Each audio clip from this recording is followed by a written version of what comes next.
कि जैसे गांधी बिल्कुल जन जन के इतने लोकप्रिय नेता कि एक बार वो निकल गए तो उनके पीछे हजारों की भीड़ उमड़ जाती थी। और फिल्म हमारे देश में 1913 में आया राजा हरिश्चंद्र के साथ। क्या वजह है कि उन पे कोई डॉक्यूमेंट्री फिल्म बनने में इतना बड़ा एक समय लग गया? इवन उनके रहने तक या उनके जाने के बाद भी मुझे लगता है शायद 1953 में पहली डॉक्यूमेंट्री फिल्म उनकी बनी थी। तो ये वजह क्या रही होगी? एक तो वजह यही रही कि लोगों को लगता था कि गांधी तो नफरत करते हैं तो उनके पास क्यों जाओ। आप जिनसे नफरत करेंगे वो आपसे मोहब्बत करें ये जरूरी नहीं है, क्योंकि जिस माध्यम से आप नफरत, मुझे लगता है थोड़ा हार्श बोल रहा हूँ, हाँ मैं वापस लेता हूँ, मतलब उससे वो पसंद नहीं करते थे उसको और समाज की आवश्यक बुराई के तौर पे देखते थे।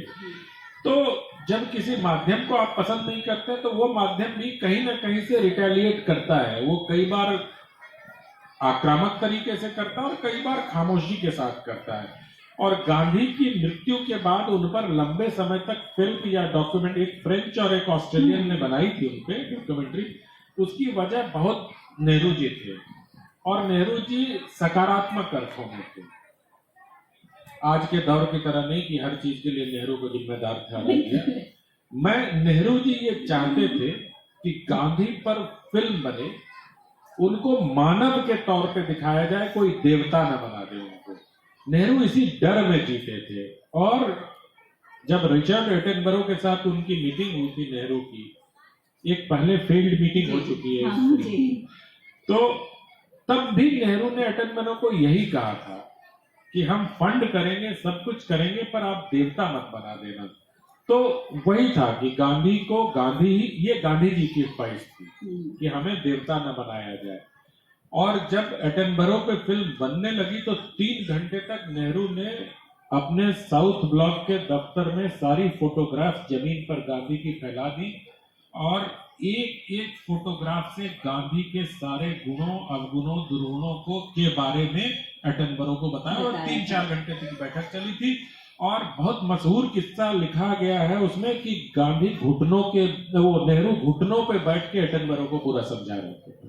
चूंकि वो फोटोग्राफ्स सब नीचे जमीन पे, इसीलिए शायद वजह रही होगी कि नेहरू जी ने कहा था कि there is no one fit to make a film on Gandhi.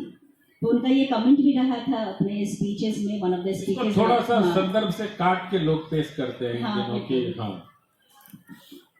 और अभी अगर हम रिसेंट देखें तो अभी बहुत ज़्यादा सडनली गांधी जी बहुत ज़्यादा फिल्मों में आने लगे हैं, जैसे हे राम हुआ या फिर लगे रहो मुन्ना भाई, इन ए डिफरेंट वे।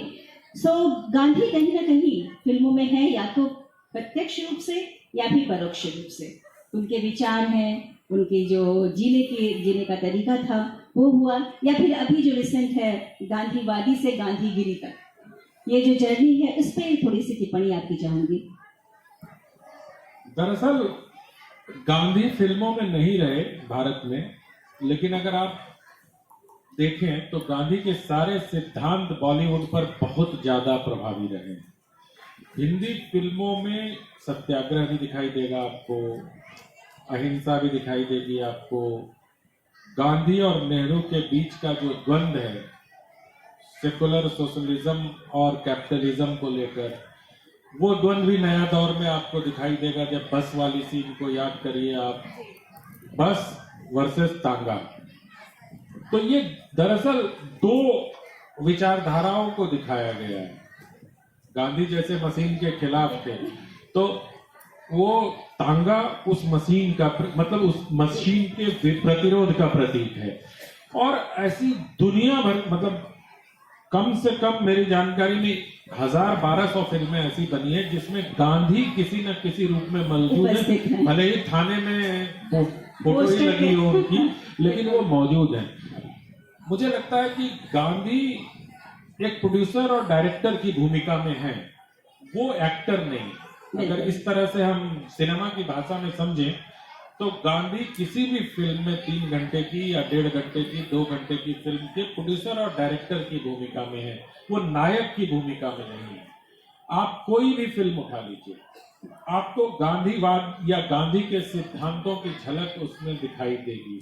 कुछ कुछ होता है में भी होगा, जा सिमरन जा भाग जा, भाषा है ना। जब शाहरुख खान उसमें कहता है कि मैं तुम्हारे बाप से लड़कर तुम्हें नहीं ले जाऊंगा, मोहब्बत से जीत कर ले जाऊंगा, उन्हीं तो के वहां भी सिद्धांत गांधी दिखाई दे सकते हैं आपको, बस नजरिया देखने का होगा।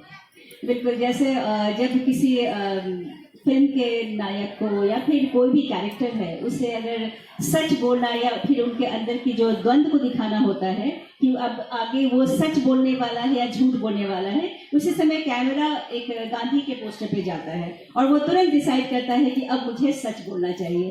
तो कहीं ना कहीं वो जरूर प्रेजेंट होते हैं हर जगह पे। और सिनेमा और गांधी भले ही शुरू में लगता है कि हाँ थोड़ा सा ही अटपटा विषय है, शायद इसमें बातचीत करना थोड़ी मुश्किल होगी, लेकिन जैसा कि आपने कहा कि हर फिल्म में चाहे वो कुछ कुछ होता है, मॉडर्न फिल्म या पुरानी फिल्म वहाँ तो है ही, लेकिन फिर भी मैं कहूँगी कि इतना बड़ा एक व्यक्तित्व, इसके बावजूद उन पे फिल्में नहीं बन पाई हैं। क्या वजह रही इसकी? क्यों एटनबरो को आना पड़ा? हमारे इतने सारे प्रोड्यूसर्स डायरेक्टर होते हुए भी। धन, पैसा, क्या ये जरूरी है रिसर्च के लिए? बड़े व्यक्तित्व को चित्रित करने के लिए बड़ा फलक चाहिए आपको, और जब बड़े फलक को आप 70 mm की रील में समेटने की कोशिश करते हैं तो उसके लिए बहुत धन की आवश्यकता है, और बॉलीवुड मुनाफे से चलता है। बिल्कुल। कोई ये रिस्क लेने वाला फिल्मकार कम हुआ कि जिसने गांधी बनाने की कोशिश की। अगर इंदिरा गांधी ने 10 करोड़ डॉलर शायद दिए थे रिचर्ड एटनबरो को, भारत सरकार ने दिए थे, क्षमा करिएगा इंदिरा गांधी, तो अगर वो फंडिंग नहीं होती, हालांकि बाद में इतिहास बना, वो फिल्म विश्व स्तर पर चर्चित हुई, लेकिन अगर आप देखें तो हमारे बॉलीवुड के जो या हिंदी फिल्म इंडस्ट्री के जो कलाकार करता धरता है या पूरे भारतीय फिल्म जगत को अगर हम देखें तो एक जोखिम लेने का खतरा किसी ने नहीं उठाया, उन्हें भरोसा नहीं होता था, क्योंकि उनका काम गांधी के सिद्धांतों से चल रहा था।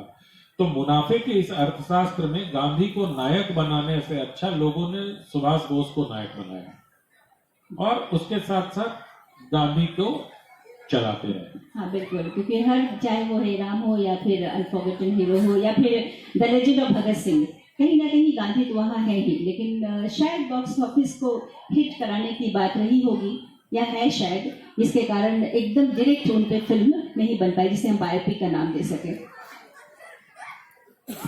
नहीं, इस तरह से शुरू में कुछ फिल्में बनी जिसका, लेकिन फिर उसमें भी नायक जो है वो गांधी से प्रभावित है, गांधी नहीं है। हाँ वही। जैसे जागृति फिल्म थी 1954 में आई थी, वो गाना ना लाए हैं बच्चे कश्ती तूफान से निकाल के, तो देश को रखना बच्चों में संभाल के, तो उसमें भी जो नायक है वो गांधी से प्रभावित है। लेकिन सही कह रही हैं आप, ये मुझे मेरी जो जितनी छोटी बुद्धि है उसमें इतना ही मुझे समझ आता है कि ये सिर्फ और सिर्फ निवेश के जोखिम को उठाने का खतरा था, क्योंकि मैं ये नहीं मान सकता कि हमारे देश में इतने काबिल लोग नहीं थे या इतने काबिल प्रोड्यूसर डायरेक्टर नहीं थे कि गांधी पर फिल्म नहीं बना पाते। बिल्कुल, वो तो है ही।